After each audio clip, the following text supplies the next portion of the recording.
બોરસદ ખાતે વરસી રહેલા ભારે વરસાદથી અસરગ્રસ્ત બોરસદ શહેરી વિસ્તારની મુલાકાત લેતા જિલ્લા કલેક્ટર પ્રવીણ ચૌધરી. ભારે વરસાદની પરિસ્થિતિને ધ્યાનમાં લઈને આણંદ જિલ્લા વહીવટીતંત્ર એલર્ટ. બોરસદ શહેર વિસ્તારમાં આજે સવારથી પડેલા ભારે વરસાદને કારણે શહેરના વિવિધ વિસ્તારોમાં પાણી ભરાયા હતા અને આજે વહેલી સવારથી પડેલા ભારેથી અતિભારે વરસાદને કારણે સવારના 6 કલાકથી બપોરના 2 કલાક સુધીમાં બોરસદમાં 13 ઇંચ કરતાં વધુ વરસાદ વરસ્યો હતો. વરસાદની આ પરિસ્થિતિમાં આણંદ જિલ્લા કલેક્ટર પ્રવીણ ચૌધરીએ તાકીદે બોરસદ ખાતે પહોંચીને વરસતા વરસાદ વચ્ચે બોરસદ શહેરના નીચાણવાળા વિસ્તારો સહિત અન્ય વિસ્તારોની પણ મુલાકાત લઈને નિરીક્ષણ કર્યું હતું.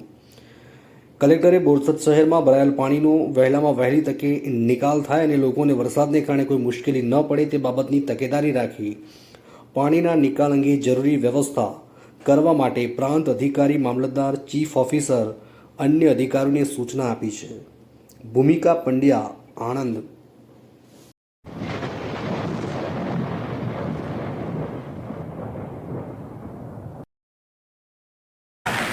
આજરોજ સવારે 8 વાગ્યાથી 12 વાગ્યા સુધીમાં બોરસદ તાલુકા મથકે આશરે 13 ઇંચ જેટલી વરસાદ પડી છે 4 કલાકમાં. તો 4 કલાકમાં 13 ઇંચ વરસાદ પડેથી ઘણા બધા વિસ્તારોમાં જે નીચાણના વિસ્તારો છે ત્યાં પાણી ભરાઈ ગયા છે અને આના લીધે અત્યારે એસડીઆરએફની જે જિલ્લામાં એક ટીમ બોરસદમાં સ્ટેન્ડ બાય કરેલી છે અને અમુક નીચાણવાળા વિસ્તારમાંથી રેસ્ક્યુની કામગીરી પણ અત્યારે થઈ રહી છે.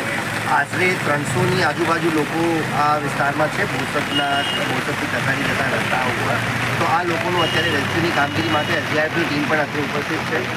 માનનીય ધારાસભ્યશ્રી, પ્રાંત અધિકારી, મામલતદારશ્રી, ચીફ ઓફિસર્સ બધા ઓલરેડી ફિલ્ડમાં છે અને દરેક તાલુકામાં છે. પણ બોરસદ તાલુકામાં બહુ ભારે વરસાદ થઈ છે તો સ્વાભાવિક છે કે ઘણી જગ્યાએ પાણી પણ ભરાયું છે. પણ અત્યારે પાણી નિકાલની કામગીરી તંત્ર સારી રીતે અને સગલી કામગીરી અહીંયાથી કરી છે. મુસળધાર વરસાદ બોરસદમાં પડી રહ્યો છે, પરંતુ વહીવટીતંત્રની સક્રિયતા અને પ્રોપર પ્લાનિંગને કારણે આજે 14 ઇંચ જેટલો અત્યાર સુધી વરસાદ વરસ્યો છે.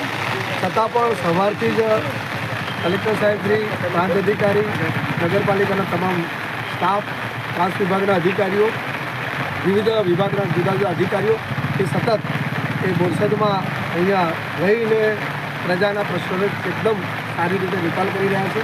બીજું જ્યાં જ્યાં પાણી ભરાયા હતા ત્યાં પણ એનો નિકાલ કઈ રીતે જલ્દી થાય એનું પણ માર્ગદર્શન આપે. સાથે સાથે તમામ મશીનરી પણ આવી છે. છેલ્લે એસડીઆરએફની ટીમની જરૂર પડી તો પણ તાત્કાલિક એસડીઆરએફની ટીમ પણ આવી ગઈ છે અને કેટલાક લોકોને રેસ્ક્યુ કરવાના છે એ રેસ્ક્યુ પણ કરી રહ્યા છે. પરંતુ તંત્રની તમામ પ્રકારની તૈયારી અને નગરપાલિકા તંત્રની તમામ તૈયારી કારણે હજુ સુધી કોઈ એવી મોટી જાનહાની પણ થઈ નથી.